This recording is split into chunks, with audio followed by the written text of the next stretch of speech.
Greetings, parish orphans and retrogrades. Welcome to part 2 of the 101 outrages of Pope Francis. I opened up the show yesterday by telling you, look, I'm not sure what's going on, my friends. You shouldn't claim to know what's going on either. It's unknowable at this point. What is knowable and what is reviewable in at least two senses of the term is the idea that Pope Francis has done a lot of stuff that even folks who have made a cottage industry out of reporting tend to forget about because of human error. It's impossible to remember all of these line items of all of these outrages. I counted 101 of them. Thanks to LifeSite. We're citing from a bunch of different LifeSite articles in yesterday's show and today. Yesterday I got 1 through 50. Today I'm going to get 51 through 101. And even this list is not comprehensive. I was thinking throughout the course of the day yesterday about other stuff that Francis has done that I don't think made the list. So there is no comprehensive list that expresses in its plenary fullness how bad Francis is, how unprecedented Francis is, and how mysterious the meaning of this pontificate is. Now, when people start jumping to conclusions and trying to connect the dots in real time, I say this is a no-no. Everyone knows here that I have no tribe but folks who want the truth. Mostly a trad, definitely don't always stick to the trad pseudo-dogmas, right? I'm a free thinker. I'll go where the truth leads me. Sometimes we'll defend things like the luminous mysteries. Shock. Things like that. And I'm not saying that I'm perfect. I make mistakes too. No one is a perfect seeker after the truth. But what I'm saying is that no one, trad or semi-trad or whatever, conservative Catholic, ought to be making claim to being able to connect the dots in real time. There's a great expression, you can only connect the dots after. This is true in life as a generality. It's especially true with regard to the meaning of councils, ecumenical councils in the church, and pontificates. It's so true that for those out there who, like I have some friends in this camp, Pat Coffin is one of them, Ed Mazza is another, that say they think they're pretty sure this is an anti-pope. I say, but that never happens until after.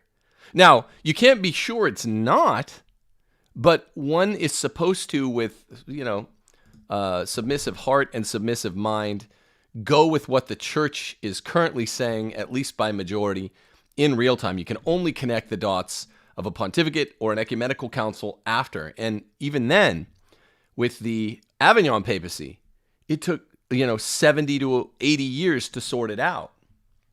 Is this an anti-pope? Is that an anti-pope? Is this the real pope? There were 3 guys contending for the pope. Now, this situation that we've been talking about over the last 2 weeks is weird. It's unique. Francis isn't like any pope we've ever had. He's not like any anti-pope we've ever had. Why? Because there's no pretender to the throne besides who the anti-pope, the Bene Plenis alleged to be, Francis himself. There's no competing, countervailing claimant to Francis's seat. That's unlike all 29 anti-popes we've ever had. So yeah, I tell it both ways, and that's why I say I'm not just staying in the middle. I for right now I'm staying pat on Francis as the Pope. He's a bad Pope, but I have to start defending against the countervailing assumptions and assertions that I hear in my head coming from the Pope-splaining side, the other side, the opposite side. He's not just a bad Pope. It took, our good friends, I think the good men, but cautious men at Catholic Answers, 7 or 8 years to even admit he may not be a good Pope, but he's sui generis, one of a kind, even those bad popes in our history. And I talked about that yesterday. So what I'm saying is, I think he's truly novel. I think he's truly, as he claims to be, a kind of anti, A-N-T-E pope, a real pope who comes before some sort of great change in the church. And he's heralding it proudly. I'm not heralding it. I am saying he's a harbinger of something frightening to come. I think Francis is a very big deal. Ever since I started making my own videos on this channel and left TNT, I've tried to give a positive emphasis without lying or becoming sickly sweet, without becoming, soft sugar sweetener, saccharin. I've been trying to give you positive things you can really do. You can move your family. Go to realestateforlife.org and move your family from a blue state to a red state. That's something you can do, Americans. It's part of the American spirit to move to a better mini republic, a better state where you can actually be effective. So go to realestateforlife.org and do like I do. I do like I did. I moved from California to Mississippi. My family's much safer, healthier, happier in place here, more secure. realestateforlife.org. That's something you can do. Educate yourself without necessarily going to college. Educate yourself online with Zoom and Skype and all of the modalities that we have now. Educate yourself. Go to timothyjgordon.com and you can do that. See, I'm fitting in all the plugs. Enroll for live or pre-recorded classes. Educate yourself. Homeschool your kids and educate yourself as you're homeschooling your kids. It's not the Benedict option, because the Benedict option doesn't acknowledge that there's a fight coming, not a figurative fight, probably a real fight. I know this terrifies soft men in 21st century America, but as I go through 1776, there's some sort of fight probably around the corner not far. So not Benedict option, but some of the Benedict option. Unplug from the system. Get your kids out of public school. Get your kids even out of the so-called Catholic schools. Homeschool and educate yourself with all the wonderful resources online. If you don't go to Retrograde Academy on timothyjgordon.com, which you should, there are a million other good Catholic online academies like St. Augustine's Institute, etc. Do that. That's what you can do. And you can speculate a little bit privately. It makes for good dinner time conversation. What is the meaning of our times? Our Lord talked about the inability to read the signs of the times as a debility that is not natural. In other words, it is natural for a good man, a smart man, a good woman, a smart woman, to be able to read the signs of the times. That doesn't mean you can connect the dots in real time. That would contradict everything I'm saying yesterday, today, the last 2 weeks. You can't read it perfectly, clearly. It's not perfectly scrutable, the signs of the times. But you ought to have some inclination, and you ought to, be able to, through dialogue with your friends, your family, figure out a little bit what's going on. And this is as much as I figured out. Francis is unlike any other pope we've ever had. He's worse, says I. He's unlike all the anti-popes in the history of the church. This is what I was telling Pat and Ed. He's not, if you're being objective, he's not like the anti-popes. I think he's worse. I think he's a pope, and he's worse. And items number 51 through 101 today get to some of the increased aggression evident over the last 4.5 years. Because we covered the first 4.5 years yesterday, 2013 through 2017. Today we're covering 2017 to the present. And you'll see that there's a pattern here. He's getting more unabashed as we go from 14 to 16 to 18 to 2020. Now we're 2022. That you definitely see it intelligibly. It's a pattern of burgeoning as we move forward. And I'm about to jump back into this today, but I wasn't able to extemporize much yesterday, and I missed being able to do that. The main question that kept popping up in the comments was this: well, why remain Catholic?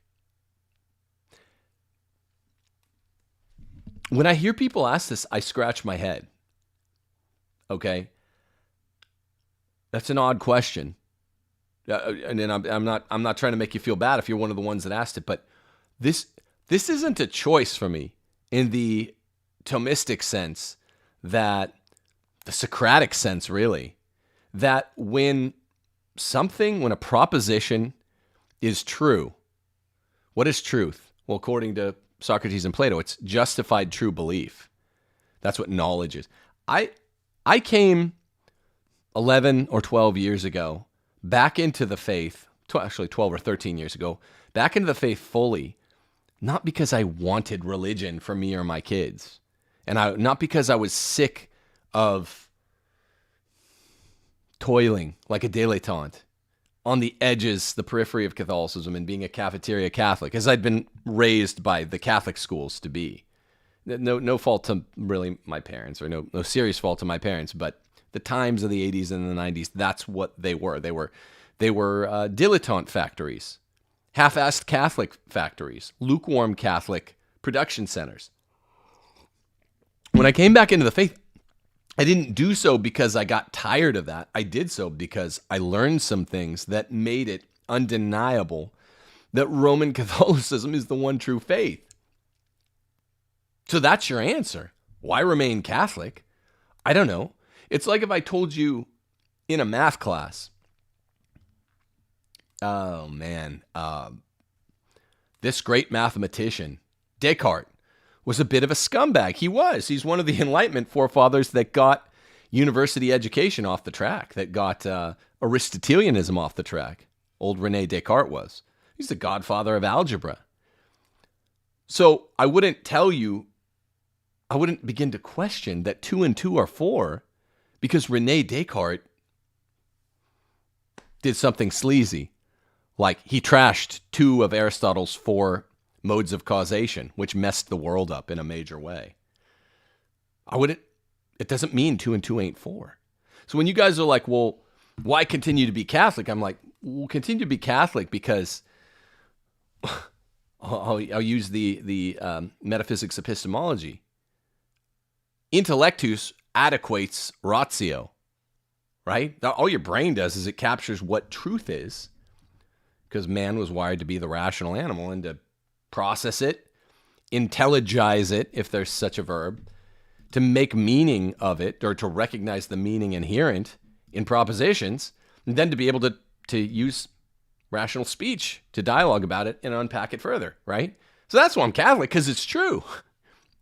I'm sorry if that answer seems paraphrastic to you, redundant. It's not. It's the one truly true proposition, is the truest expression of Christianity, Roman Catholicism. Why in the world would you leave or consider leaving? Because Francis is probably worse than any pope or anti-pope. And Francis is an anti, A-N-T-E, not anti, an anti-pope, which is what they called Sankt Gallen Mafia member Martini. They called him the Anti, A-N-T-E Pope, because he was supposed to be the forerunner to great change. Instead, Francis took his place because he got Parkinson's, much like his hated rival Wojtyla, JP2. And so Francis was inducted by the Sankt Gallen Mafia to take the place of the Anti, A-N-T-E Pope. But a real pope is the anti-pope, the forerunner, the bringer himself of great change. He's a real pope. But it's scary times. If you can't read the sign of the times, my friends, then you scratch your head more than you're supposed to at these strange instances of outrage presented by Pope Francis I, the humble, they used to call him. I'm not saying I know exactly what this means, but I'm saying I know it means something new and scary. That's why throughout, so we're going to get back to instance number 51 through 101. And guess what? He makes more and more reference beginning in 2017 to the God of surprises.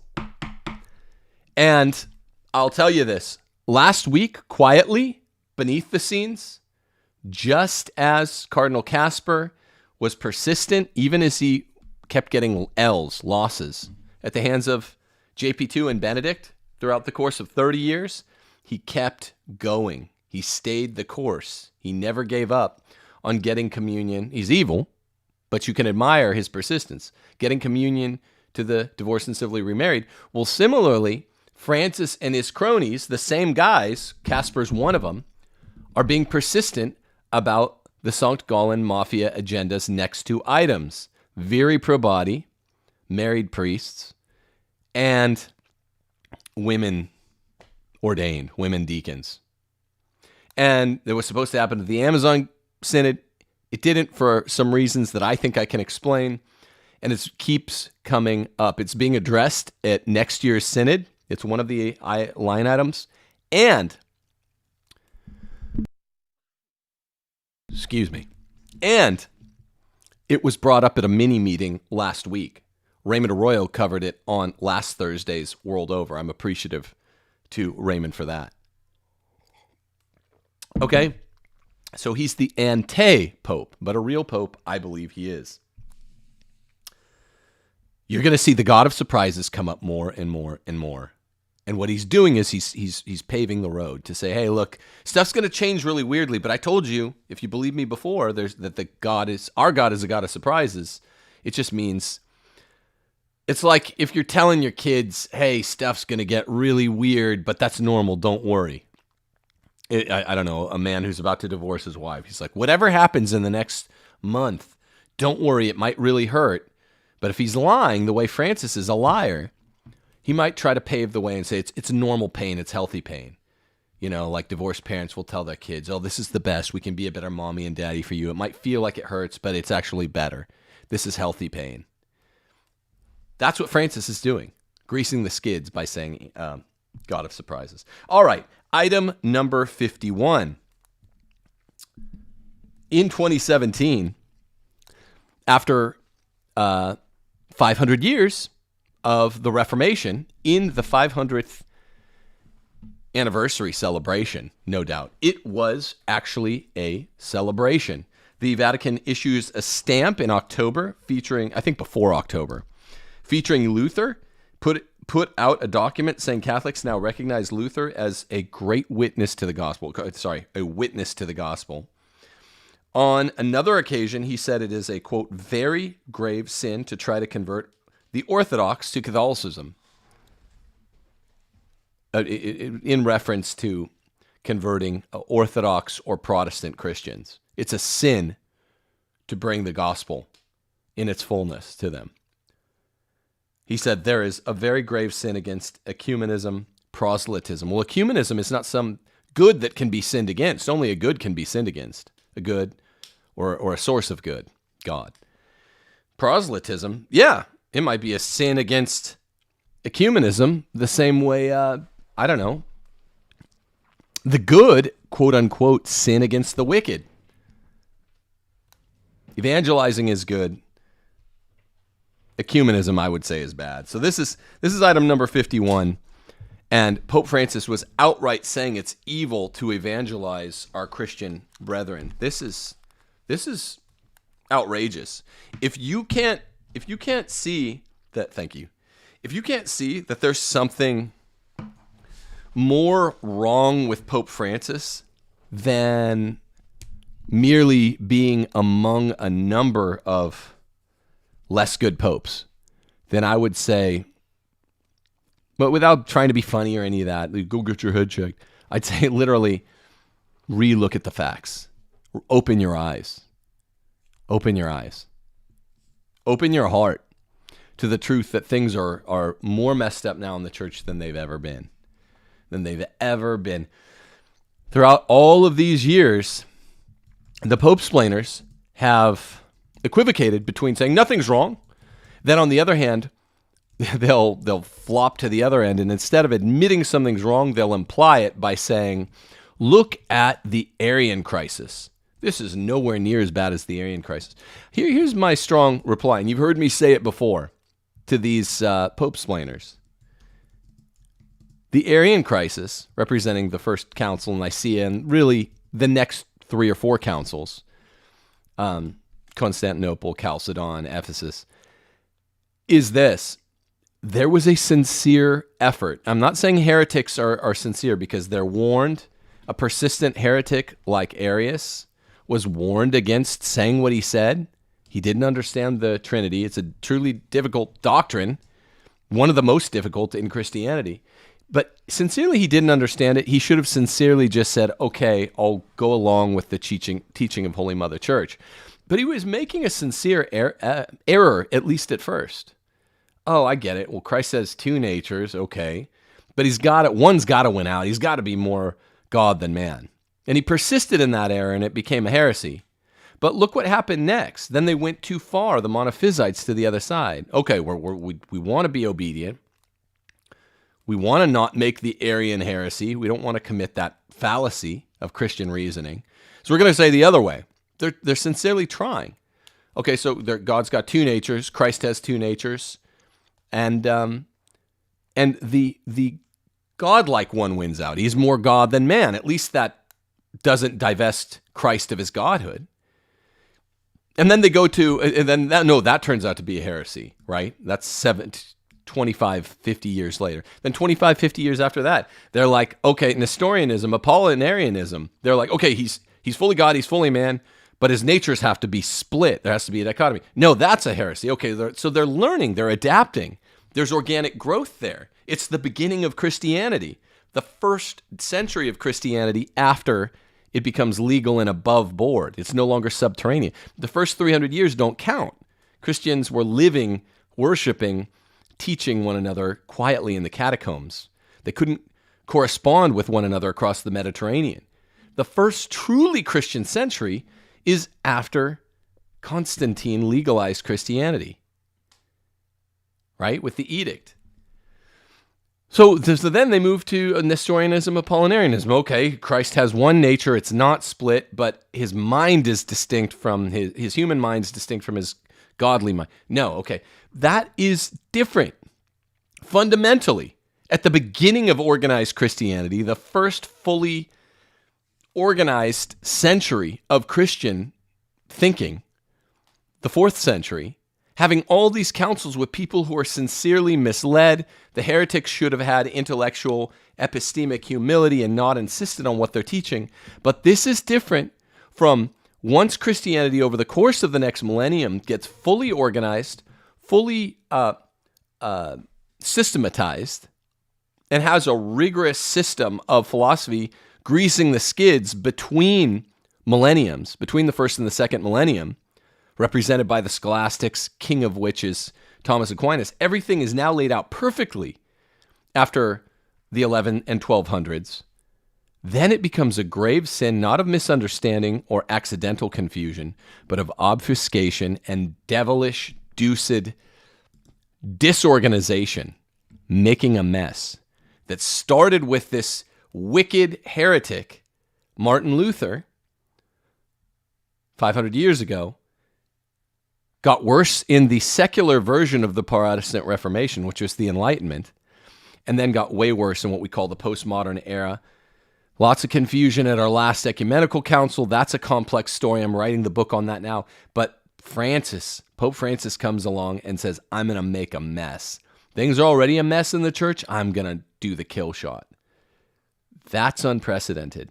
This guy is clearly aiming to kill what's left of Christian doctrine after it's been messed up for about 500 years. That's different. That's way worse. That's way more sinister by anyone's measure than the Arian crisis, which was at the beginning before things were organized. It was guys sincerely struggling to organize.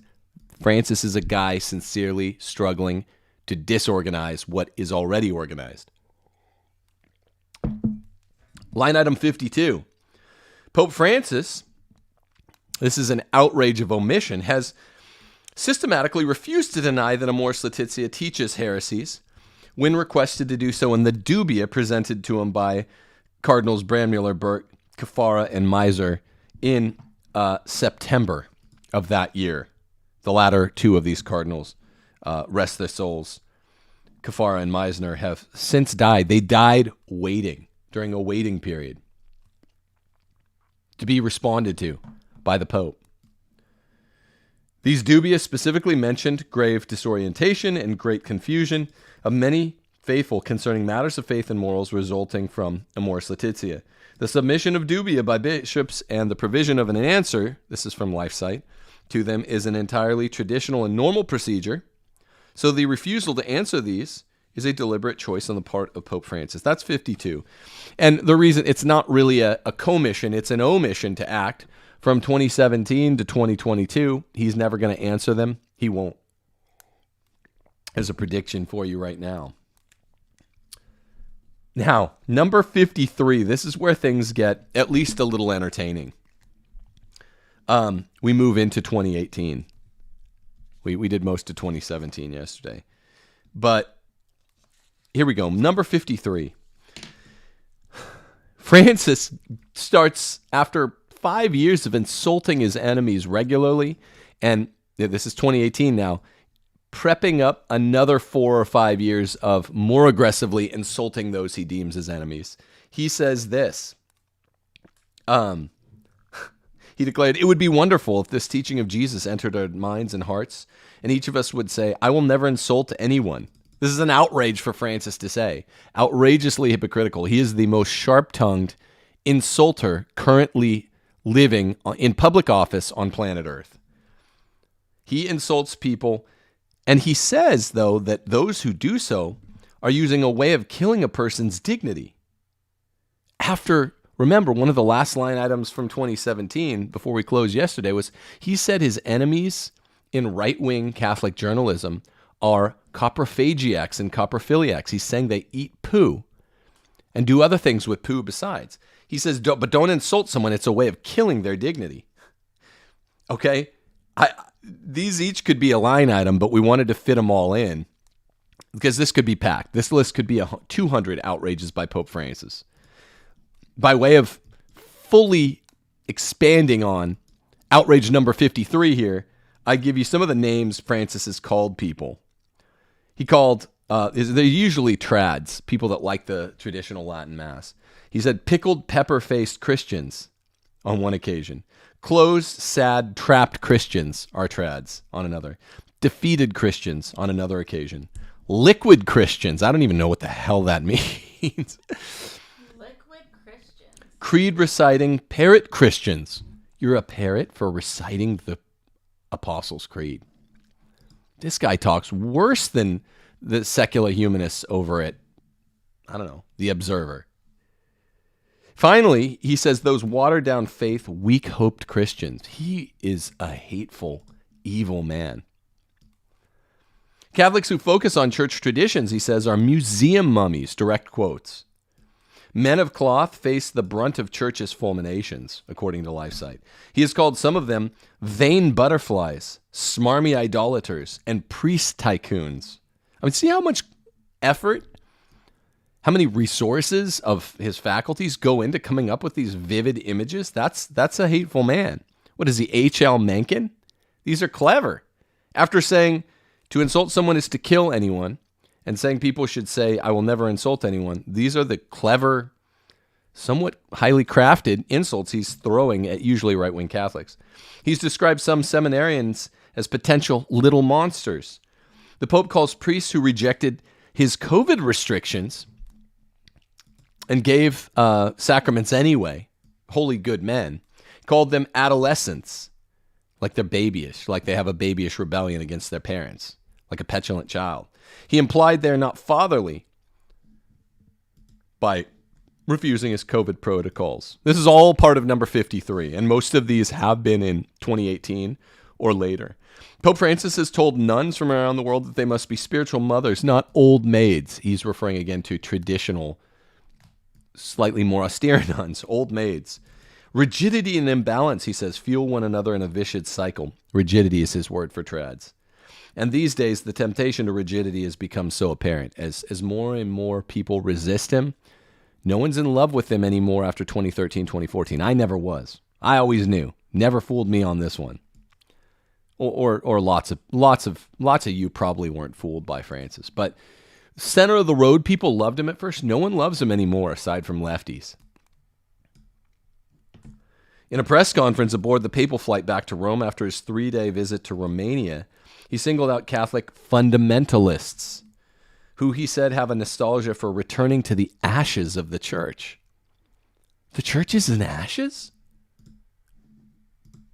What a horrible thing to say.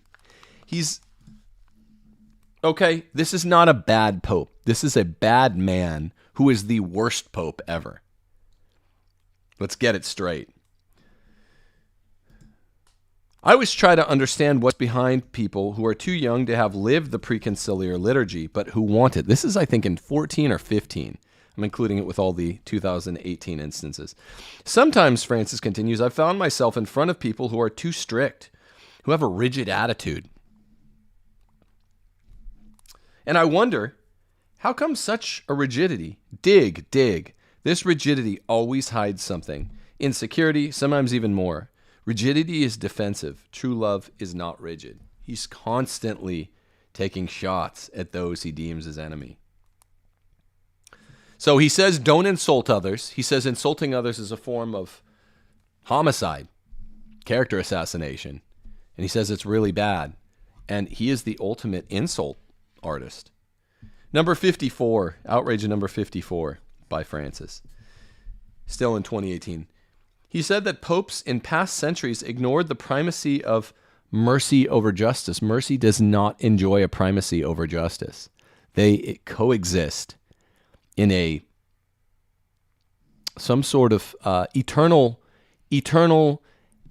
during, this side of the eschaton, inscrutable bliss, whereby two parallel lines, as Ivan Karamazov says, will somehow meet somewhere in eternity. Mercy and justice, they seem like opposites this side of the four last things, right?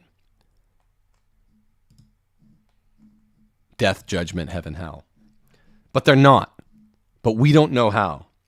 But Francis continually asserts that mercy, not for his enemies, they get more than justice. They get undue, burdened justice, injustice. No mercy for them. No shelter for them. No shelter for the rigids. But when he talks abstractly, he always says mercy is higher than justice. That is theologically wrong, like everything else he says. He says, the primacy of mercy over justice in using the death penalty, which he hates. He's called an inhuman form of punishment, even though the church has justified it and even called it necessary throughout 2 millennium.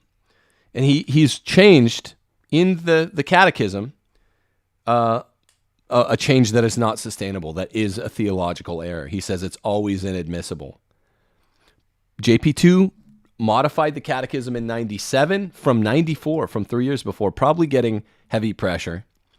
And JP2 made an error in his modification of the 97 catechism. I've written on this, technical action theory. Mistaking the state for adverting to the principle of double effect in killing the guilty accused. The state does not advert to justifying the death penalty through principle of double effect. That's what JP2 assumed. Francis, I don't even think assumes it. He just does whatever he wants, and it's the radical left agenda. So that's a big one. I put it on the screen. What is that? The list. Okay, and by the way, this list we compiled is free for patrons.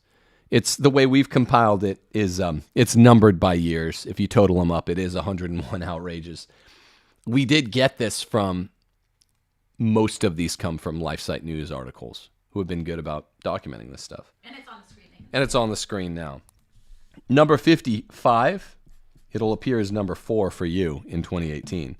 Donald Wuerl allowed Father George Ziervash to continue in ministry after learning that he had committed numerous crimes of sexual abuse. Wuerl resigned as Archbishop of Washington after McCarrick had done so, after his actions in this and other cases of sexual abuse were criticized by a Pennsylvania grand jury report. Remember that? In 2018, Summer of Shame. When Wuerl resigned as a result of these failures, Pope Francis praised him for his nobility, kept him in charge of the Archdiocese of Washington as apostolic administrator, retained him as a member of the Congregation for Bishops. Okay, number 56, go up to item number 1 here. It's another Episcopal thing. Bishop Jose Tolindo Mendonca. In 2013, these are all people that are very close to Francis that he's elevated. They constitute, in some cases, discrete outrages of their own. 2013, Mendonca had praised the theology of Sister Teresa Forcades, who defends the immorality of homosexual acts and claims that abortion is a right, and who stated that Jesus of Nazareth did not codify nor did he establish rules. Unbelievable. Pope Francis made him an archbishop and the head of Vatican's secret archives in 2018. The secret archives are things I've tried to get access to with regard to the book that I'm writing, The Sinister 17s.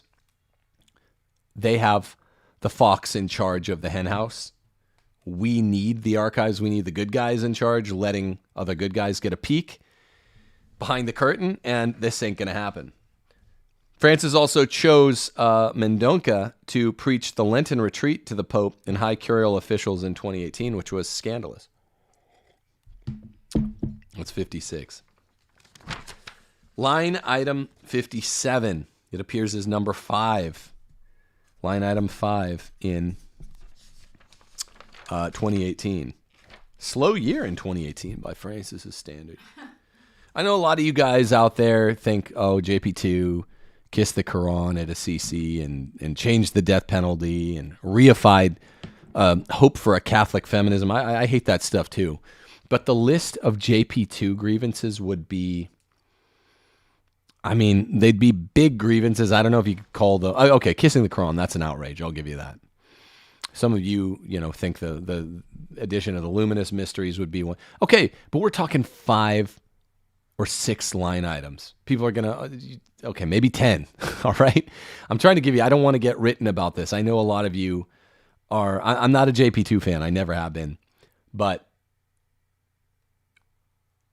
it's not even comparable. So don't compare. Some people that are trying to be edgelords are like, JP2 is even worse than Francis. Get the hell out of here, man. Not even true. I'm not a fan. I'm not a J2P2 fanboy, but not even close. Try again. His list would be at most 10 or 12 items long. This thing we had to restrict to get it down to 101, right, Steph? Yes. We enter 2019 and stuff gets crazier and crazier. Need I say more? In 2019, this was going on right when I was switching to my own channel from Taylor Marshall's channel, in the dead middle of the Amazon Synod, October 2019.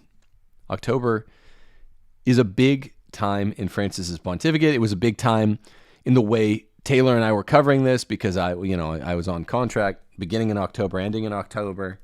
The synods all happened in October. Family Synod number 1 in 2014, Ordinary Synod number 2 in 2015, Amazon Synod. I think the next synod is slated for October. It's weird. It's weird. The commemoration that Francis did of ostensibly hellbound heretic Martin Luther happened in October. October's a big month for this wicked old guy. So item number 58 is simply the Amazon Synod, Pachamama, all the outrages that were supposed to come out of Amazon Synod. Now, there was a God of surprises moment. What Steve Skojec and I had bet Eric Sammons about was the certitude that Steve Skojec and I falsely claimed to have, that the next 2 line items of the Gallin agenda would come to pass, very probati and women deacons. It was on the relatio, which got attached to the final synod exhortation, which does count. Francis officially attached. He said, "This is not normal, but I'm attaching the relatio like an attachment to an email." So I say this is kind of a win for Steve Skojec and I, even if it's a loss for Catholicism. But it didn't happen the way I thought. And what Francis did do at the Amazon Synod that was much more unabashed, the way I thought these 2 line items would be unabashedly embraced, was Pachamama, actual worship inside the Vatican of this hideous bitch goddess, Pachamama. Wicked, wicked false idol, demonic false idol. That That was what Francis calls a God of surprises moment. Also in 2019, item number 59, an international group of 100 priests and lay scholars published a statement to protest the pagan worship of Pachamama. It's satanic, demonic worship of Pachamama that took place the previous month. This is in November of that year, during the Amazon Synod in Rome, with Pope Francis's active participation and apparent support. And again, it's an omission outrage, line item number 59. He never responded to that. So all of the failures to respond are weaponized or given a kind of toxic venom when we do see him respond to some dubia that weren't even publicly submitted this past summer. We didn't even know there were dubia submitted. They're probably submitted by him, the way a bunch of trads have 10 sock accounts and they prop up their own stuff by speaking with their 10 sock accounts. I think Francis sent himself some dubia, which he responded to summer of 2021, last summer. July the 16th, Traditionis Custodes, and then in the fall. Here's some dubia, asking myself, what does Traditionis Custodes mean? And he worsened it. He responds to himself or his friends, dubia, but he won't respond to all of these good, faithful scholars, the best in the world, asking him what Pachamama means, asking him to disavow Pachamama, asking him what the Amoris Laetitia line items mean. It's despicable. Toward the beginning of the year, these are chronological by year, but they're not chronological within the individual years. Number 60, you see it as line item 3 there. On Feb 4th of 2019, Francis and Ahmad al-Tayyeb, the Grand Imam of Al-Azhar Mosque, publicly signed and issued a statement entitled Document on Human Fraternity. In it, they made the following assertions. So we're counting these as 2 different line items. You'll see why. Number 61. Freedom is the right of every person. Each individual employs the freedom of belief, thought, expression, and action. The pluralism and the diversity of religions, color, sex, race, and language are willed by God in his wisdom. That is to say, his wise rather than his permissive will, his active rather than his merely allowing will, through which he created human beings. So he's specifying, and I'm specifying that he specified, God's creative will is his active will or his wise will. That's what good things are created by, the force by which good things are created. Rather than God allowing evil in the garden, allowing original sin, allowing humans to fall short. He does allow us to choose wrongly, to choose against him. That's broadly speaking freedom. But freedom is only good. This is where people get thrown off about even Vatican II documents, which do not say the stuff that he said in this Abu Dhabi, whatever it is, agreement. Freedom is only good when it's rightly used, so it's unperfected. When freedom is wrongly used, we call it license, and it's not good. But contingently, we don't know. God doesn't. Well, God knows. But a human being, before he knows that he's made the right decision, he couldn't characterize his own choice as a choice of good freedom, liberty, or bad freedom, license. So broadly speaking, we just say liberty's good. Francis was stipulating that the choice, the freedom of religions, choosing a fake religion like Islam or Judaism is good, and that is theologically erroneous. The divine wisdom is the source from which the right of freedom of belief and the freedom to be different derives. Now, he will later be called on this, and he'll say, I meant God's permissive will allows this. He had stipulated in 2 or 3 ways here in items number 61 that it's his active will. So that's good he backed off when he was called on it, but he was trying to pull something. Number 62, also in 2019, Cardinal Gracias has publicly expressed the opinion that homosexuality may be an orientation Given by God, another wise will, permissive will thing. God doesn't strike all active homosexuals down with a bolt of lightning or thunder. He allows evil, but that's what it is. If God wills it actively, then homosexual acts must be good. The orientation, so-called, must be good. Well, that's theologically wrong. Pope Francis appointed Gracias as one of the organizers of the Vatican Summit on Sexual Abuse in February 2019. That's item number 62. Putting a homosexualist in charge of homosexual abuse cases. Putting the fox in charge of the hen house. Again, the main misbehavior of Francis in office is the putting repeatedly the fox in charge of the hen house. Line item number 63, I don't have to say much here. You see it as item number 6 in 2019. Formal Cardinal Theodore McCarrick, Uncle Ted. According to numerous credible accusers, as you probably know, former Cardinal McCarrick pressured seminarians to engage in homosexual relations with him. These were grown men, by the way. Not that that makes it any better for him. That makes it a lot weirder for them if they gave into it. Grown homosexual men, I'll add. Right? If you're pressured as a grown man into some other man's bed by Catholic action theory, Thomistic action theory, Catholic doctrine on free will, that is a choice to become a homosexual, even if someone's applying pressure. It's wrong for both parties. These charges were known to the Holy See as early as 2002.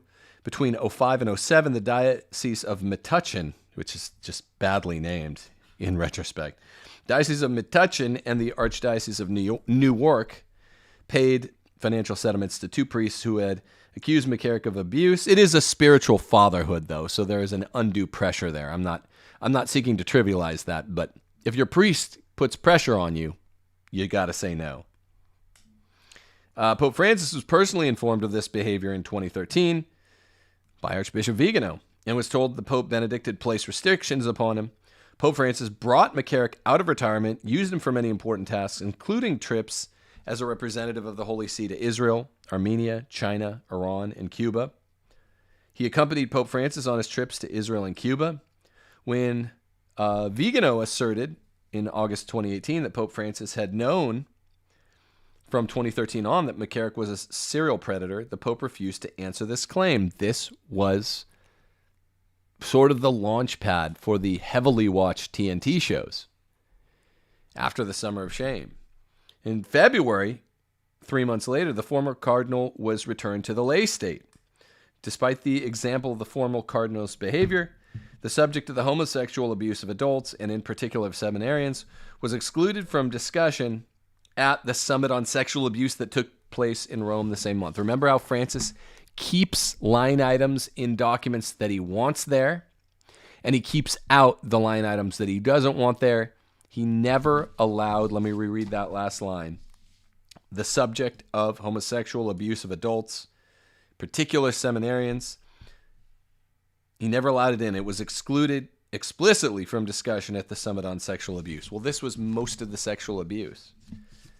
Regardless of this weird issue of one consenting adult man with another consenting adult man being called abuse, it's homosexual spiritual abuse at the very least.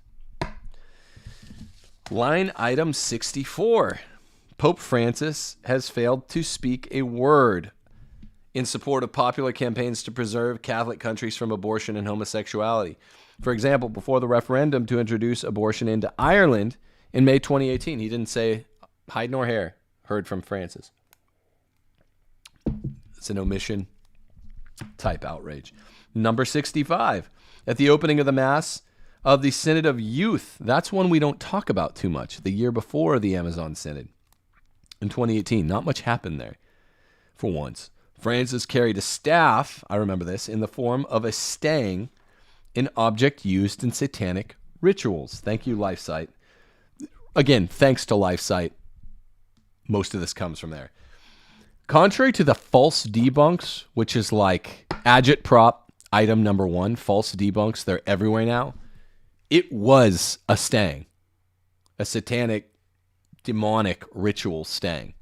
You can go look at it up close. Lots of debunks saying, no, it was just a wooden staff. It was a stang, bro. Well, and also, doesn't he have handlers that would be like, not a good look? Even if it looked an awful lot like a stang and it wasn't, wouldn't his handlers say, yeah, let's rethink this? Right. A federal judge, just so you know, the scandal is so serious that a federal judge can be removed for either A, inappropriate behavior, such as accepting a bribe, or B, participating wantonly in behavior which would give him the appearance of inappropriate behavior, even if he didn't actually indulge in such behavior. B is serious. So it's not a real, by that standard, again, American and English common law is very nicely, tightly systematized.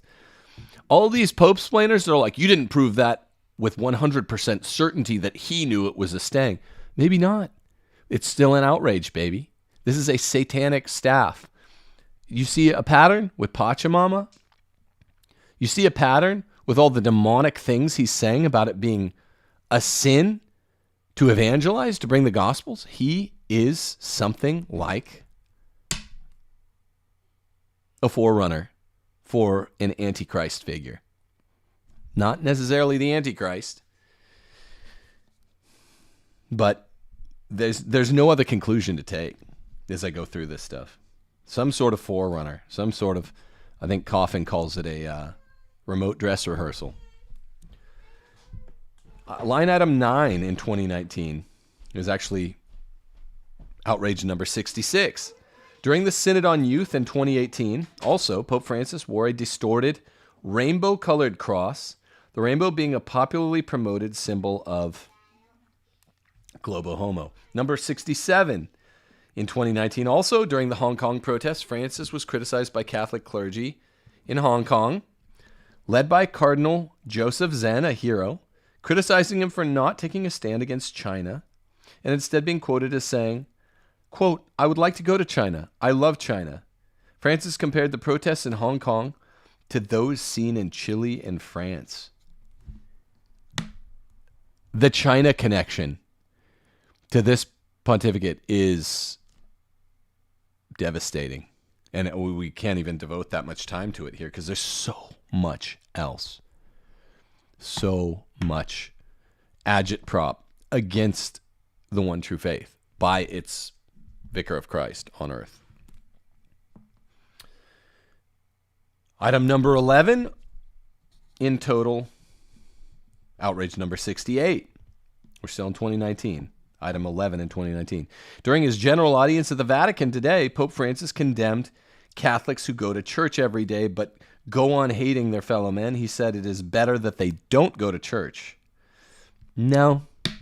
Going to church is one of the precepts of the faith. You've heard me condemn Catholics who say better to stay home than to go to a liturgy that's not perfectly reverent, which is most liturgies. No, it's better to go. You know how I know?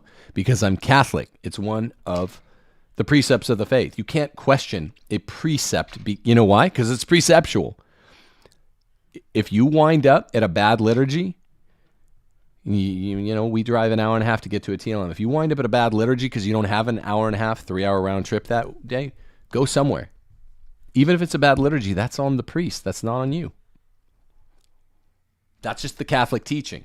That's the way precepts work. Francis is saying it from the left. You hear people say it from the right. Get to church at least once weekly. Don't have to receive. I don't receive at unfaithful churches because of disposition. That's where subjective components start mattering. I don't receive from bad priests.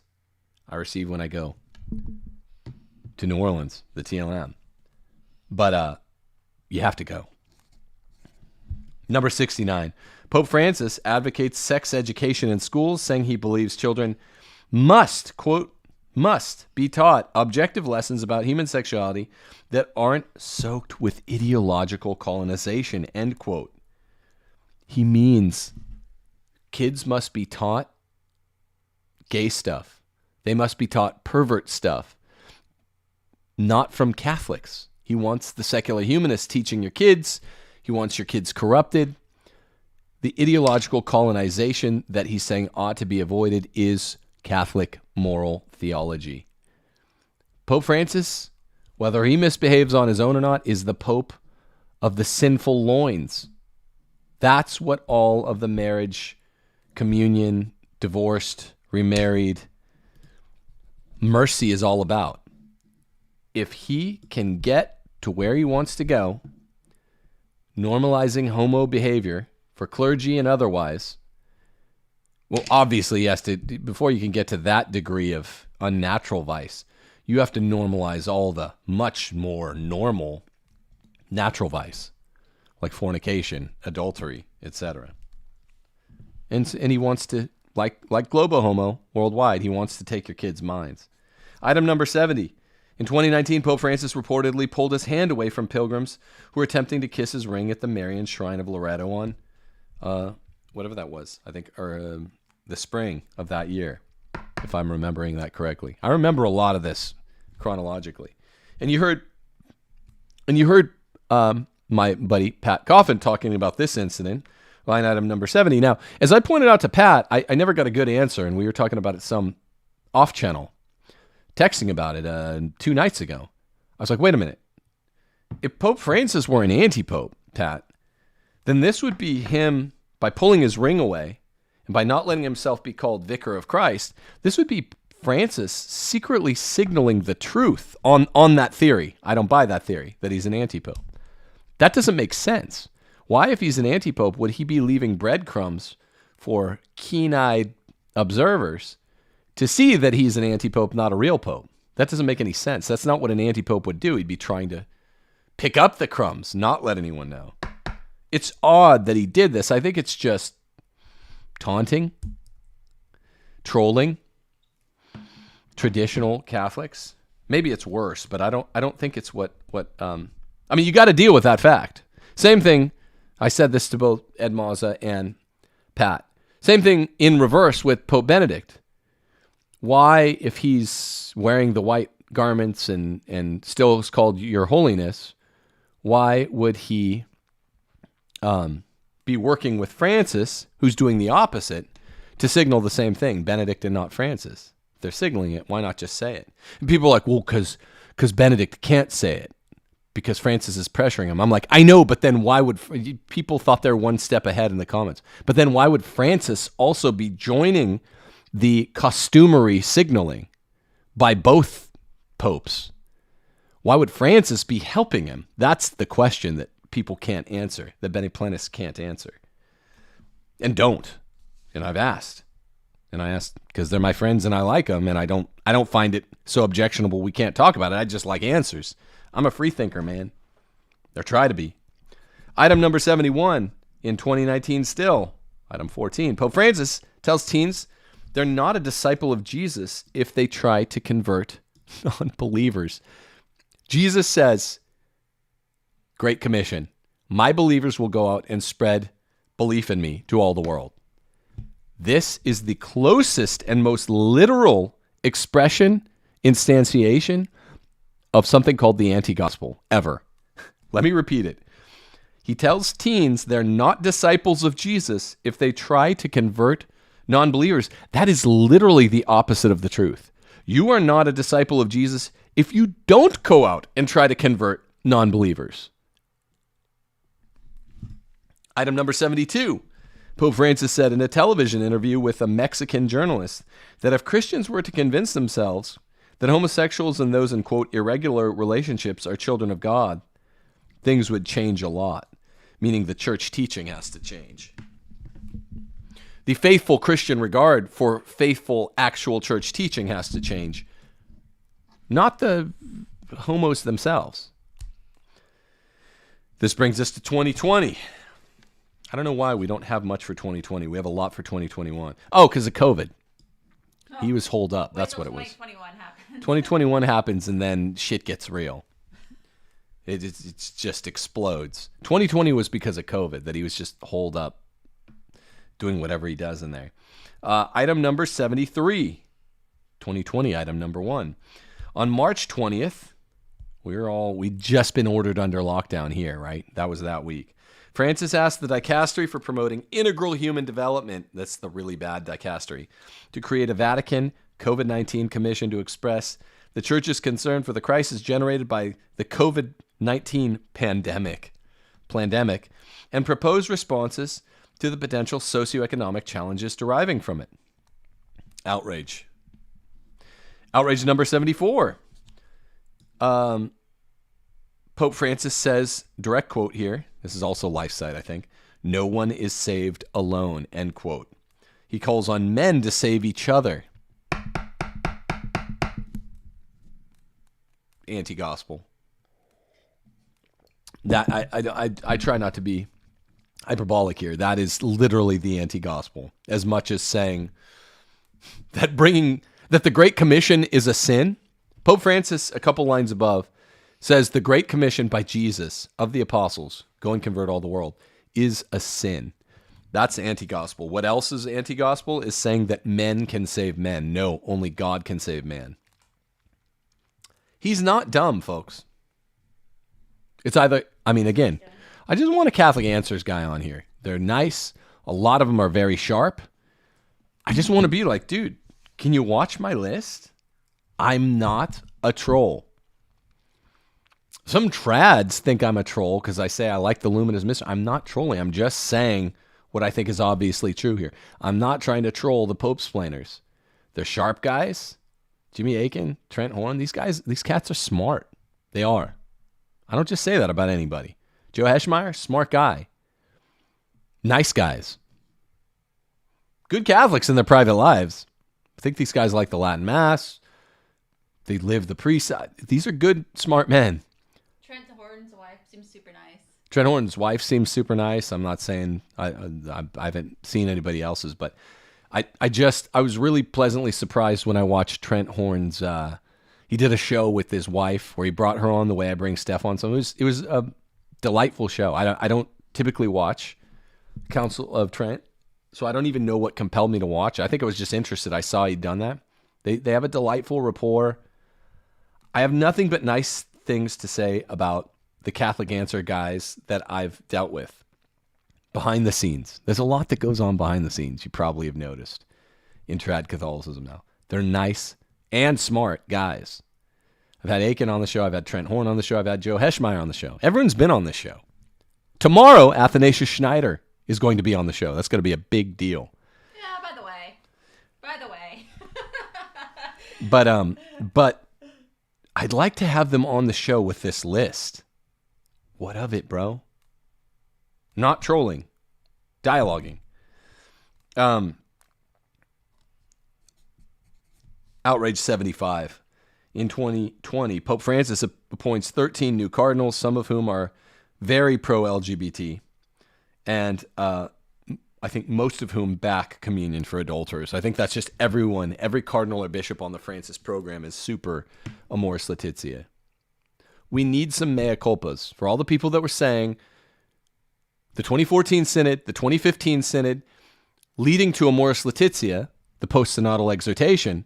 None of that means that communion is going to be given to divorced and civilly remarried. Central outrage of the pontificate. Even worse in some ways than Pachamama. We need some mea culpas. People were on record. You can go listen to the damn things of a lot of these guys saying, this ain't going to happen. Oh, it's the anti-Francis gossip wire. They laugh it off. It's embarrassing to laugh something off and then to be wrong. It's embarrassing to be wrong even if you were dignifying the countervailing proposition. It's extra, or it should be, unless you're shameless, it should be extra embarrassing to be wrong when you were laughing at the other side. Don't do that. Like Will Hunting says, first thing, don't do that. Don't laugh at the other side. Particularly if the other side is the other side from your side. The other side of the aisle and you're both on the right wing. Don't do that, guys. Every one of these Francis cardinals backs communion for adulterers because that is the victory for the bad guys represented by head bad guy Francis. Item number 76. Well, before I go to that, see how they can never say that I'm being hyperbolic. I told Pat this. I told Ed Mazza this. Look, I like you guys. Your Pat's a close friend. I don't think this theory is as wacky as some people think it is, but it's wacky. And it's going to be low-hanging fruit for other people to make you look crazy, because it is a little wacky. There are some tangles with it, some serious tangles with it. That's not all the way worked out. How about just saying what I'm saying? He's not like any of the other bad popes even. He's something else. He's not like any of the anti-popes even. He's something else. You know? Catholic Answers, they can't come on and say that what I'm saying is untrue, because I have them. I brought the receipts. This is no one ever wants a receipt this thick. This thing will give you back problems if you put it in your pocket. This is a long-ass receipt, man. Indigestion reading it. Yeah. Yeah, I'm getting indigestion having to think about it. But the point is, you can't say that this is, oh, here go those Pope trollers. It's like, come on, man. He said that bringing the gospel is a sin. He said Jesus was wrong about the Great Commission. Okay. So, number 76. In 2020, Francis again implicitly affirms the notion that God purposefully makes people same-sex attracted and gender dysphoric, which is weird because one of the good things he said, I think there are two, in this entire damn 9 years, it was that gender theory comes straight from the devil. I was like, that's based. I think the other good thing I ever heard him say was, if someone talks about your mother, Holy Mother Church, or your mother, punch him in the nose. I'm like, I like that. Now you're talking my language. Yo. Oh, no, I just wanted to say, before we go, I'm just going to borrow the mic here for just a second. Before we go to year 2021, I noticed a lot of people in chat were saying things like, you know, what does this all mean? This list is so expansive. What does this mean for the Pope? I just want to remind everybody that this actually, in a weird way, has given me faith, because I helped to compile this list to see how bad this Pope is, and yet God still preserves the Catholic Church. Just look at all these numbers, all the 101 things, and just remind yourself that God is still, even against a guy this bad in the position that this Pope is in, preserving the Catholic Church. That has given me such great confidence that the Church is true and real. That's great. Yeah, I mean, it's like, it's differentiable from, but like some of the things I've said about Vatican II, as I research this Vatican II book I'm writing for TAN. Bad counsel, good documents. The Vatican II was not as bad as the Francis pontificate. For a council, it's not as bad as the Francis pontificate. Francis pontificate is something truly new. Vatican II was new in some ways, where there really was an evil intent by, I think, the muscle. But here's the difference between Vatican II and Francis, and I'm going to tie it back to Steph's point. Here's the difference. Vatican II had a bad intent, but good texts, and when you look at the receipts, you look at the actual texts, you hear, oh, kind of like Catholic Answers is always charging us with. The trads were exaggerating. The trads shaved off a word or added a word a la Martin Luther to make this way, way worse. A keyword or words. No, the text actually bears out the criticism that I've heard Jimmy Akin make about trads against Pope Francis. You feel better about your church when you look at the Vatican II texts.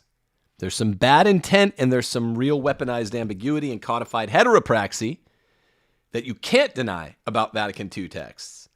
But they're not as bad as Francis. Francis's pontificate, on the other hand, did I just mute myself? Francis's pontificate, on the other hand, is literally worse than most trads even know. Even trads with a mic.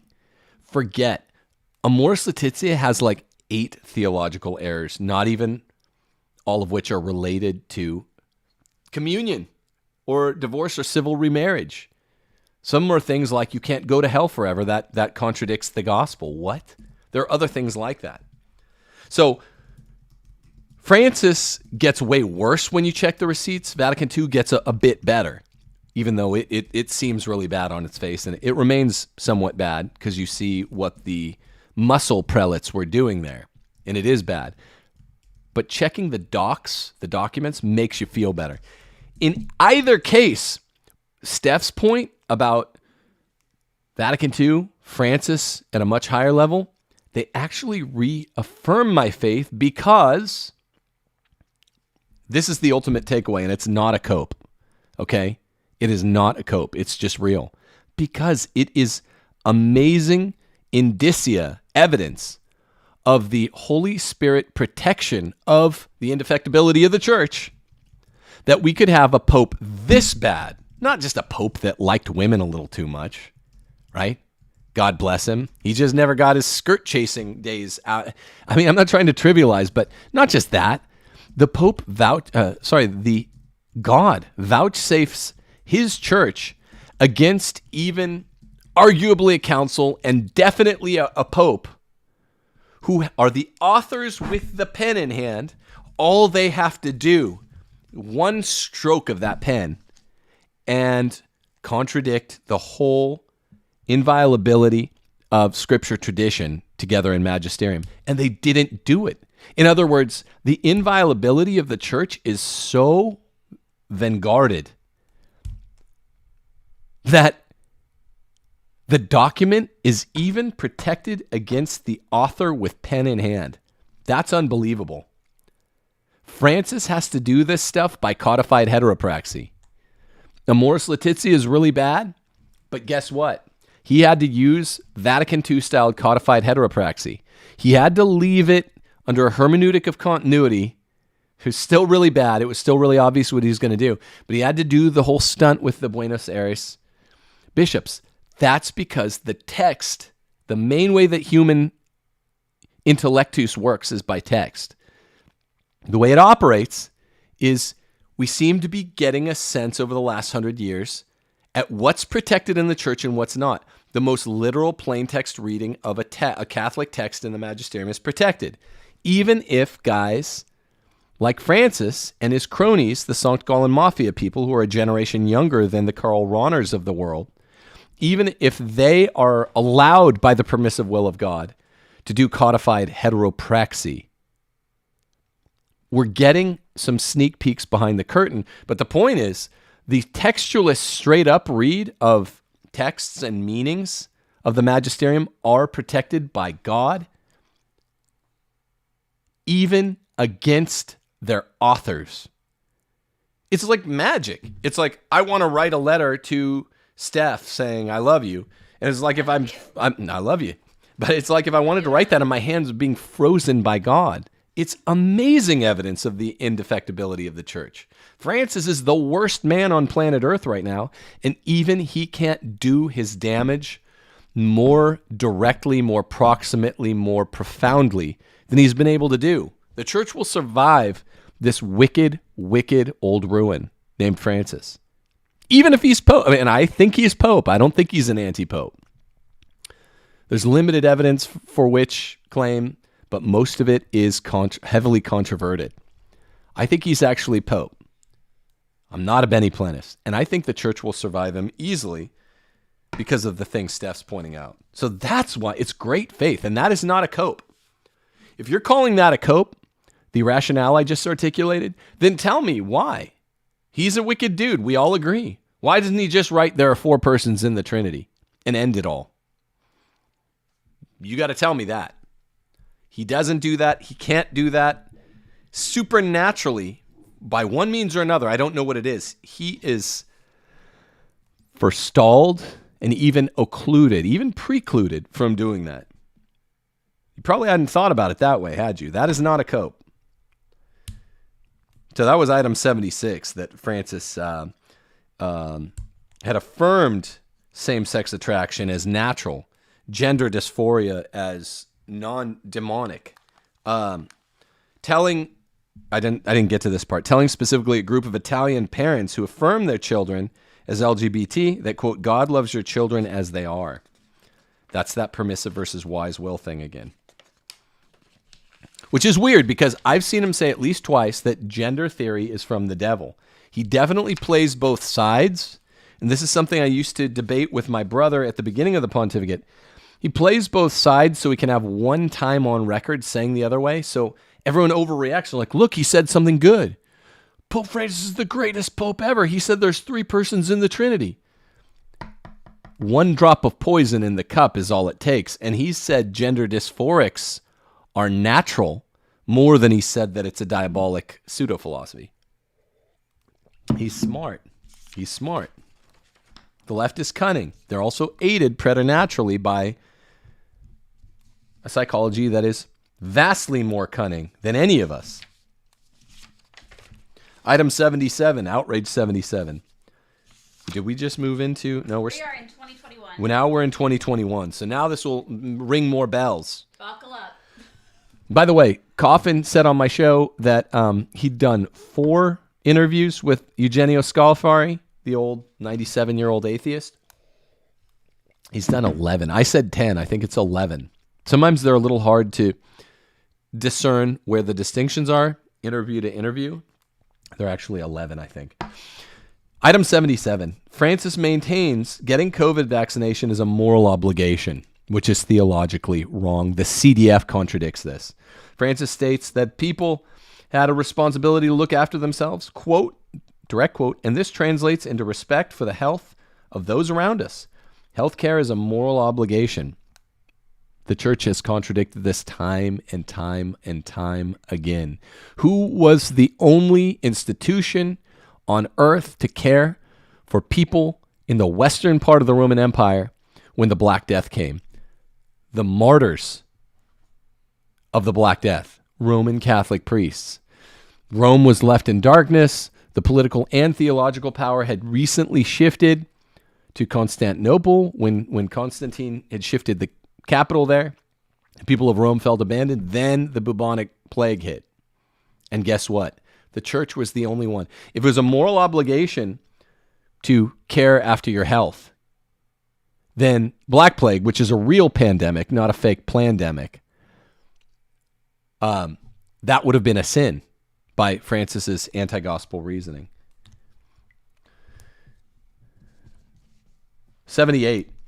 On January 11th, 2021, Francis allowed bishops to institute women to the ministries of acolyte and lector, the official positions. While these instituted ministries were previously reserved to men, Francis wrote that these ministries are fundamentally distinct from those reserved to ordained clergy. This is a direct contradiction of gospel because in inerrant gospel, in 2 or 3 places, St. Paul explicitly says the women have no right to read or teach in church. Sorry. It's just gospel, anti-gospel. Just straight facts, y'all. Straight facts. Dig it. 79. In February of 2021. Remember that? Still seems like a long time ago, a year ago now. Francis announced back-to-back appointments of women to take positions that were formerly only held by men in past. You see the pattern? See, now we haven't come to the conclusion of what he's going to do with women. He's going to do that at next year's synod. He's going to do it. I'm telling you. See the pattern? This is why I've gone through this whole exercise. See what he did with communion for divorced and civilly remarried? He brought it up. He brought it into conversation. See how he peppered it? Then in 2016, he did it. Then in late 2016, he solidified that he did it. That's what he's doing with Sankt Gallen agenda items number 2 and 3.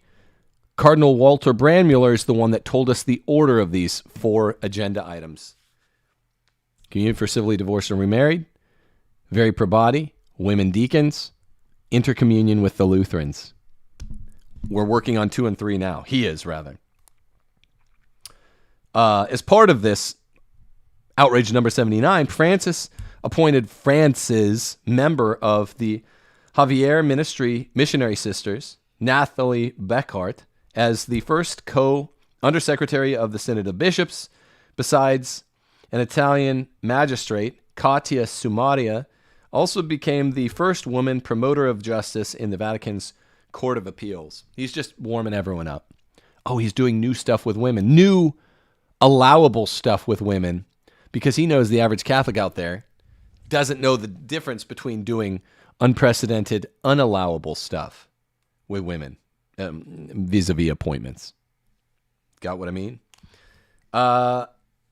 Franciscan outrage number 80. Not St. Francis, but Wicked Francis. In July of 2021, Francis issued the motu proprio, the apostolic letter titled Traditionis Custodes, which reversed the decision of his immediate predecessor, Benedict XVI, in 2000 and 7, Summorum Pontificum, imposing new restrictions on the use of the TLM. You know that's an outrage. I don't have to hit that anymore. Outrage number 81. In 2021, Pope Francis urged Catholics to accept a vax jab, as an act of love. Aww. That's adorable. It's whatever. It still counts as an outrage. Number 82.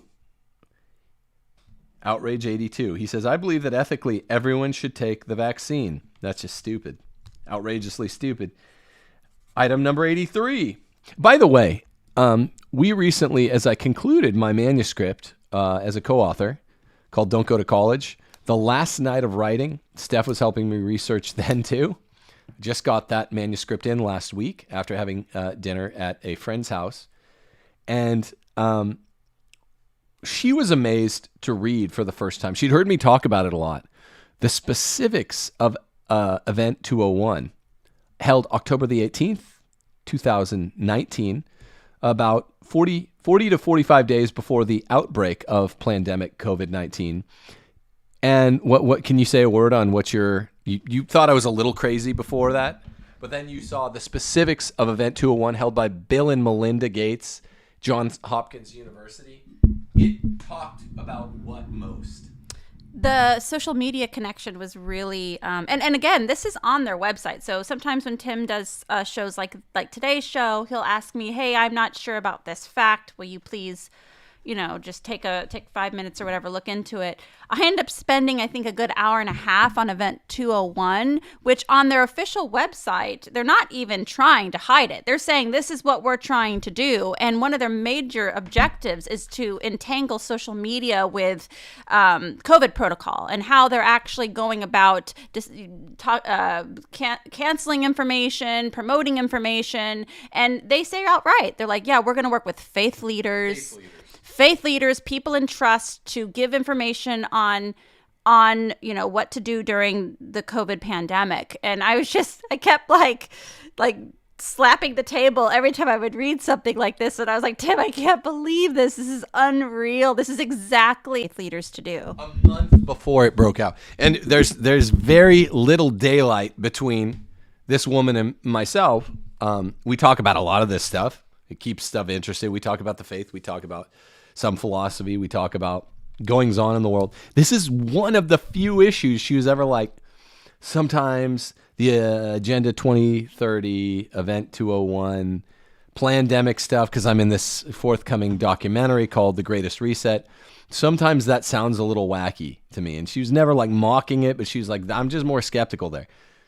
Go look at Event 201 on October the 18th. It's a gamed out, planned out exercise. Probably a lot of you know about it, held by Johns Hopkins and the Gates Foundation a month before COVID broke out. And they're like, what do we do if a corona type virus breaks out? They followed the exact way that they gamed it out. 15 parties. What was one of the parties gaming it out? Johnson & Johnson. What was another? The Chinese CDC. What was another? Other big pharma representatives. I don't know why they made it so public. And I don't. On Event 201's actual official website, it's all there. They admit it. They admit it. They admit it. Say this. They admit it. And now we know it comes from the commie lab. It's just all spelled out. And I wasn't talking about it a lot at the time, as much as brave Pat Coffin was. That was a practical choice. I was dropping breadcrumbs because I knew extra stuff because I was in this documentary that's coming out in a month or two. This is going to be a big deal, by the way. 30 of us were interviewed extensively. They have like over 45 hours. They're narrowing down to an hour and a half. I was dropping breadcrumbs, but Pat lost his YouTube channel over this. I'm pointing out outrage number 82. Everyone should take the vaccine because they were approached by, I'm guessing, Gates Foundation or Fauci or some other world leader that was part of planning this pandemic with China's CDC. And they're saying things like, I believe that ethically everyone should take the vaccine.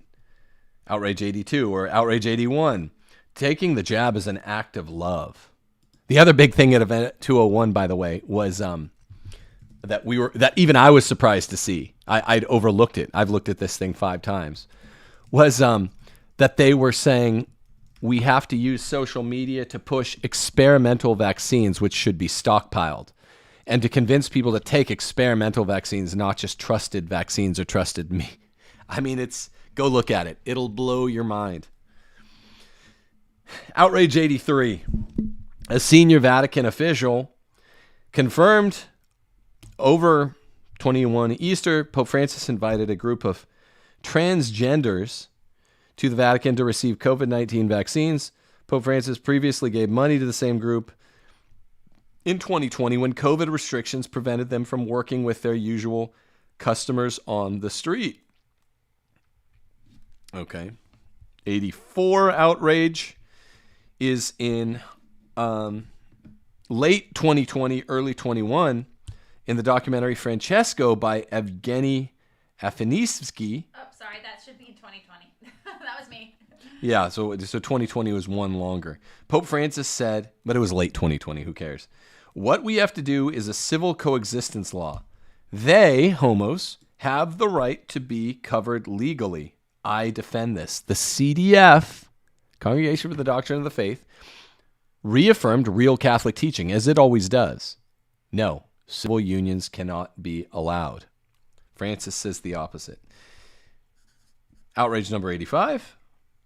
Oh, this is back in 2020 also. Sorry, that was me. Sorry. Whoops. Also late 2020, though.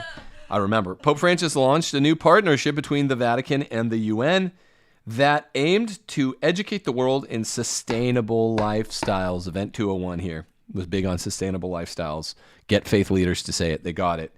Gender equality, global citizenship, Great Reset stuff, among other goals. That's an outrage because it means Francis is complicit at being one of those faith leaders that works with the worldwide elites that planned the demic. Okay, back to 21. Outrage number 86. White House Press Secretary Jen Psaki announced Thursday that President Joe Biden will meet with Francis at the Vatican right before Halloween 21 to discuss working together on efforts grounded in respect for fundamental human dignity, including ending the COVID-19 pandemic, tackling the climate crisis, and caring for the poor. Abortion, of course, was not on the menu. Outrage number 87. I mean, now it's just like, we don't need the 200 item list or 300 item list, whatever it would be if we were thoroughly comprehensive, because you're desensitized now. I am. I'm not joking. I'm desensitized. You could say Francis skinned, you could say the worst thing ever. And I'd be like, yeah, he's threw a baby through an electric fan. I'd be like, yeah, okay. I'm not saying he did that. But you could say that now, and I would be no more psychically calloused. Psychically, in my soul, my suke, I'm calloused. You could tell me he did anything. And it's not shocking. He's the most evil man on earth right now. I truly believe it. The biggest stumbling block ever. Remember what Jesus says happens to them if they don't convert. Outrage number 88. Number 87. He told President Biden alleged on Friday that Pope Francis called him a good Catholic and said he should keep receiving communion, not gainsaid by the Vatican, which should have said that. That was also on the cusp of a bunch of Catholics, such as myself, very publicly calling for Biden to be denied communion. So Biden doesn't hang out on the internet or watch YouTube shows. Francis's cronies do. I'm not saying they watch Rules for Retrogrades, but they watch what's going on in America, right-wing Christian media, the ecumenism of hatred, as Antonio Spadaro called it in summer of 2017, between right-wing Catholics and right-wing Protestants. And we were all calling for this. And so it happened right on the cusp of that coverage, which the timing gives away. This is a real story. Biden wasn't lying. Also, Francis is evil, so Biden wasn't lying. Item number 88. In 2021, Pope Francis praised the pro-LGBT wreck as Voris calls it, the LA Religious Education Congress last week, 2021, for its long and fruitful journey over the past 65 years, thanking the various dissident ministers and teachers at the event for what you do. If you know anything about the rec, which I was supposed to go to, I would always skip it as a teacher in the area, north of there in Baco. We would go to the rec. We could also go to the Fresno Religious Education Congress because we were kind of in between LA and Fresno. It had tons of homo stuff. Homo paintings, homo religious paintings with Jesus in tight blue jeans, just horrible stuff. So that's an outrage that he thanked them. Outrage number 89 in 2021. The midst of an in-flight interview, Wednesday, following his visit to Eastern Europe, Pope Francis said that distributing the Eucharist to pro-abortion politicians must be determined in the pastoral dimension. And this is a teaching of the church. You can't give it to public scandalizers. They're eating and drinking their damnation. So he says it's a pastoral dimension, like a prudential call, and they can't be condemned or shouldn't be condemned, end quote, and that he has never denied the Eucharist to anyone. So 100%. He's saying, I'm proud that I have fed and given the drink, which constitutes damnation, to many people.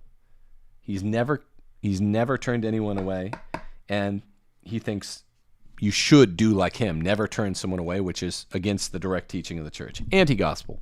The gospel says you can't go.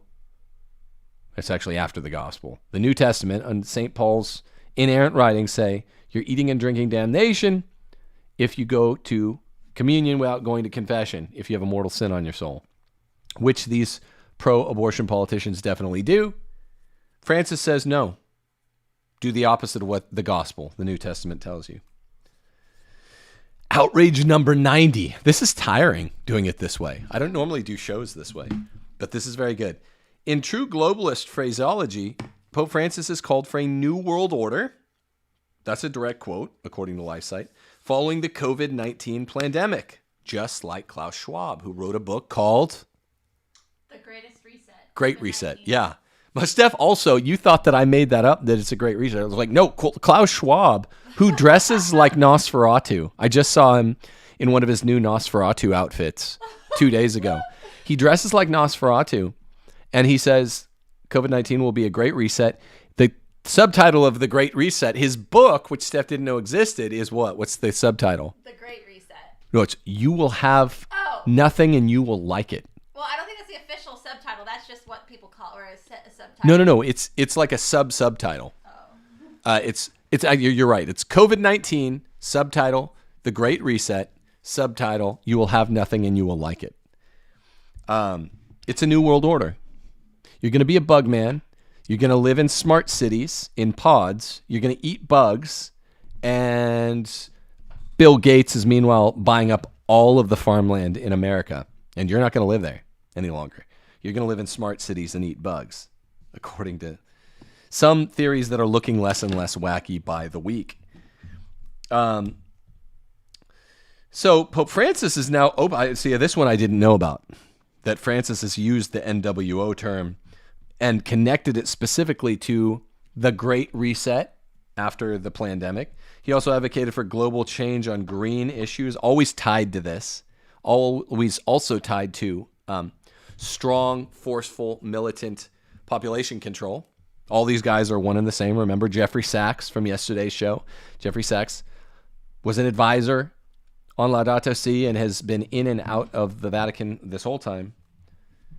Francis said in conclusion, quote, "We cannot waste any more time. Got to get ourselves to those smart cities and begin eating the bugs." He didn't say that. He implied it. But he did say directly, we can't waste any more time. Outrage number 91 by Pope Francis. It gets so tiring by the end. I'm just going to race through these, but there's some interesting one. In an address to the Fourth World Meeting of Popular Movements on Saturday, I remember this. This is in the middle of the year, around summer. Pope Francis advocated for the destructive protests which broke out in the wake of George Floyd's death in 2020, describing those involved in that movement as collective Samaritans. Now, Black Lives Matter, as everyone knows I got fired for saying, is a terrorist organization run by a few lesbos who say they want to destroy the nuclear family of Christendom. That's their express goal of Black Lives Matter. Lesbians who want to destroy the nuclear family. That's who Francis praised. Outrage number 92 in 2021, Pope Francis said that he thanks God that Ireland has such a wise man as its head of state, despite Irish President Michael D. Higgins' support for the range of anti-life, anti-family laws that run contrary to the Catholic faith in Ireland, really aggressively over the last 3 years. Outrage number 93, Pope Francis appoints UK bishop known for criticizing traditional liturgy as head of the Congregation for Divine Worship. What's his name? Roche? I think it's Roche. Number 94, outrage by Francis. Some of these are kind of minor once it's like, okay, he's Nosferatu. He's that evil. Some of these are like, this would have surprised me before 2013. This would have been an outrage then. Now it's like, oh, he clubbed a baby harp seal. That's nothing, you know? Whether or not he did that remains to be seen. Number 94, attack on Cardinal Burke when he was hospitalized. This was really nasty. Think of what Francis said about people who insult. Cardinal Burke was at death's door with COVID. And Pope Francis says vaccine deniers are creating division within the College of Cardinals, and that one of them in particular has been hospitalized with COVID. The ironies of life, he says. This guy's at death's door. All right, forget everything else I've seen. Wait, let's run a thought experiment, okay, to liven this back up. I'm almost done. Forget items 1 through 93. Some of them are more technically convincing that this son of a gun, Francis, is evil. Evil Pope. But forget all of them. Start here. Make this item number 1. Number 94, make it 1. You have the closest thing to a living saint that I could imagine. You got to connect the dots after. You can't get canonized during your life. But everyone knows Burke is a special holy man. Just a special, special man. Gentle.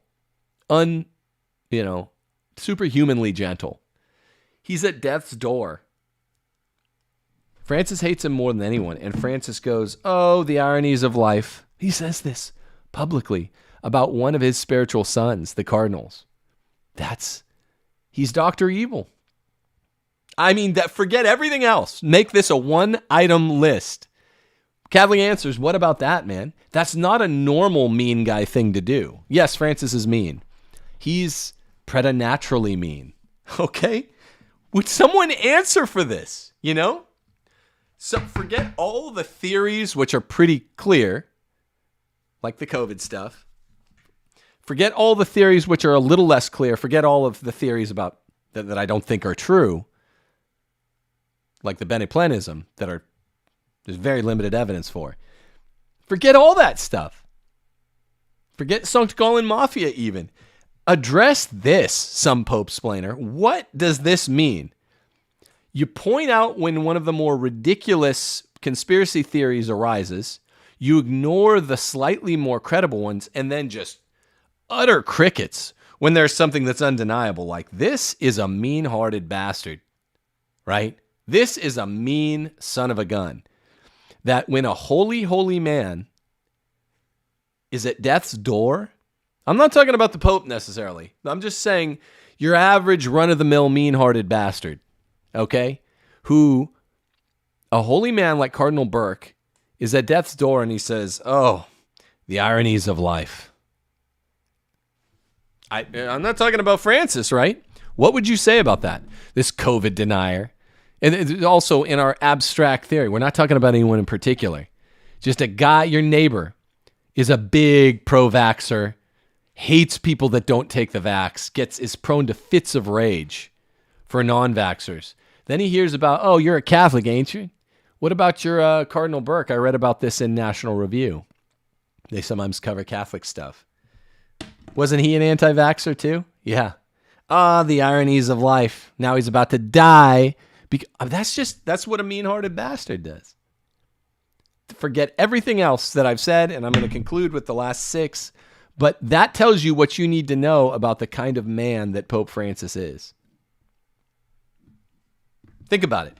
And then, this is Husserlian phenomenology. We bracketed the epoche We bracketed all the other stuff. Now add it back in, just in our little thought experiment. Think about how mean this guy is. And now add back in all of the evidence that is mounting against this guy. And he's supposed to be a father to Burke. Right. What sort of father when their son, even if you think that the son made like a bad choice, right? Let's say you have your father and you think your son made a bad choice. Like Francis thinks Burke made a bad choice about the not taking the vaccine. What sort of father? Just brass tacks. It's like, well, I guess you're gonna die. The ironies of life. I mean, it's so horrible. I know. Because he doesn't have the mentality of a father. He says such horrible, cruel things about someone who is actually suffering. And it is when I read that, it reminded me of what happened, what I'm seeing all over with leftist media when anybody gets COVID, like an elder person gets COVID, like, and they refuse the jab. It's like, well, I guess they think we're right now, or they're making fun of them because they got sick, and they're not acknowledging that this person had free will and they're an intelligent person. If you're an elderly person, you have a comorbidity, you obviously understand the risk you're taking, and if you end up getting COVID and you get gravely ill, you understand that was the risk. It wasn't a surprise to anybody. It's just, I can't believe Francis. I really can't. Yeah, it's a great point. But it's a little worse than even just like, oh, well, he's saying, well, you're going to die now. He's having fun with it, right? He's using him as an example. Using him as an example, but having fun with it. That's the twist that pushes it beyond the pale. He's having fun with it. The ironies of life. You're going to die, aren't you? He's evil. I'd love to hear a Pope-splainer dealing with that. That was big news, too. And that was a true personal human interest type outrage. Outrage number 95. In his homily for the Feast of Saints Peter and Paul in 2021, the Pope appeared to compare rigid Catholics to St. Paul's pre-conversion persecution of the church. Okay. See, now we're desensitized. That would be a big deal if any other pope did it. But Francis is just, he's sui generis. He's his own deal. He is uncommonly mean, uncommonly wicked, uncommonly anti-Catholic. Last line item for 2021, in a speech penned for the Climate Change COP26 conference, which was taking place in Scotland, Pope Francis signaled that the Vatican's alignment with the pro-abortion Paris Agreement was intact. And that's fine, because remember, see how there's a thin blue line? What did he say a couple months into office, all the way at the beginning of my receipt packet here? He said, we're talking too much about contraception, abortion, and homos. We're condemning all those things too much. At the time, the Pope-splainer said, well, that doesn't mean he's linear and he wants to uncondemn them. It just means he continued to condemn them in a more subtle way. Nope. Look what he's done. Those are the three things his pontificate has stood for.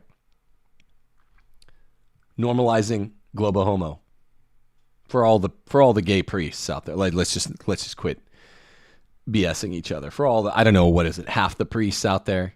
Is it half the bishops? I don't know. I'm guessing. Over half? I mean, come on. You've met these guys too. These are not your Tom, Dick, and Harry of yesteryear. You know, they're not. They're. Well, I could say more. So probably best that you don't. The globo homo normalized.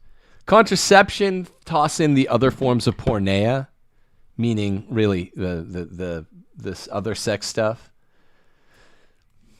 Marriage stuff. Yep. He wanted to stop talking about them. He wanted to untalk about them. He wanted to say the opposite things about them. And then abortion. He wants to praise abortionists like Emma Bonino, who had done a bunch of abortions. He wanted to work with the Paris Agreement. It's an outrage. He did what he did. Let's get her done. 2022, and the year's still young, friends. Outrage number 97.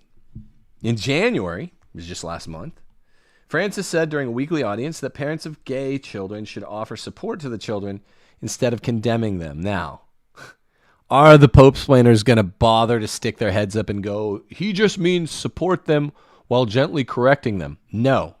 Unless you're crazy, Pope-splainer guy. You don't. You know he doesn't mean love the sinner but hate the sin, because he's said it. And I mean, I don't want to go find him, thumb through this folio thick packet and find all of them. But he said, don't tell them. God loves them just the way they are.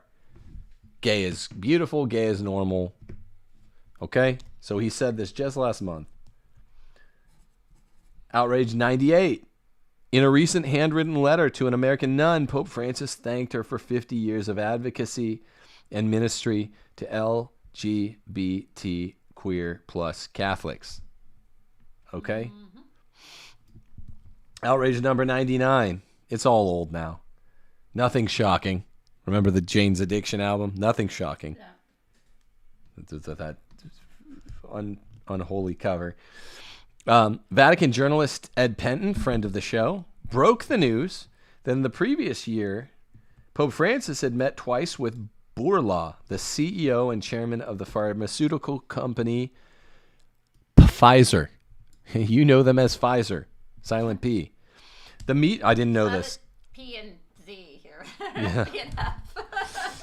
The meetings took place at the Vatican in a circumstance Penton likened to Pope Francis's secret 2019 meeting with Melinda Gates. Pfizer, and recently divorced Melinda Gates.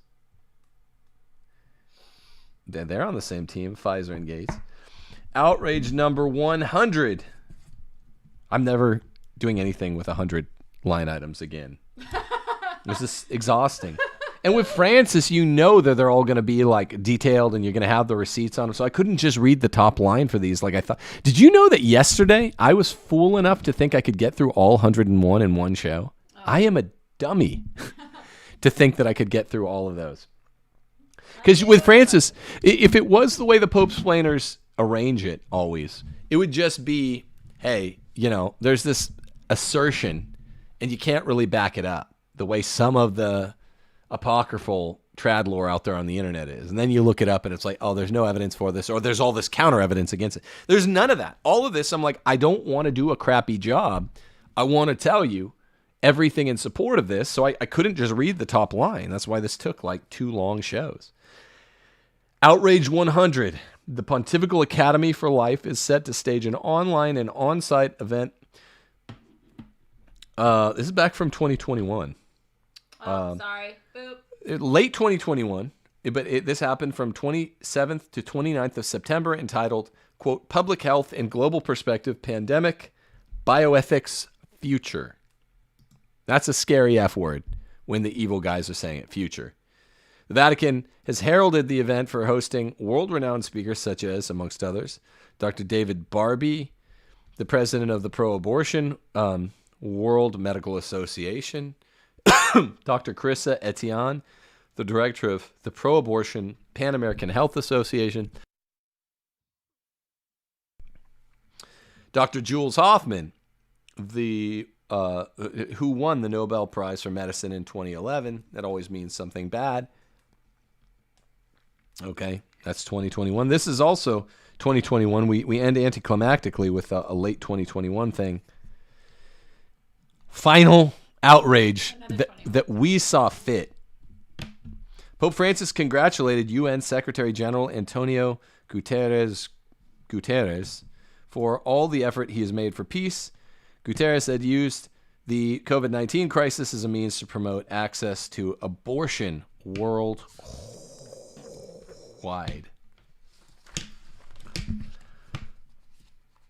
I should just, instead of having concluding words, just pass out. And then you just end the show. Like people, pass out on the desk. People will think I took the vax. just die on set. I don't want to tempt fate here, but I didn't take the vax, so I didn't tempt fate in that way. There's nothing else to say. There's this beyond the realm of what a Pope-splainer could Pope-splain. This is not like any other Pope we've ever had. God help us. God send us a new Pope. God send us number 267. I don't know the meaning of these things.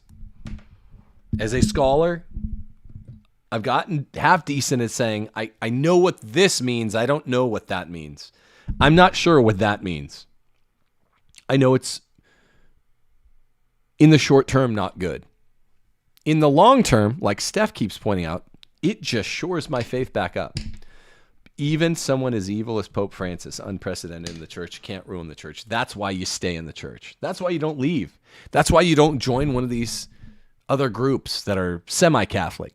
Just stay put. We'll connect the church, not we. The church princes will connect the dots for us later.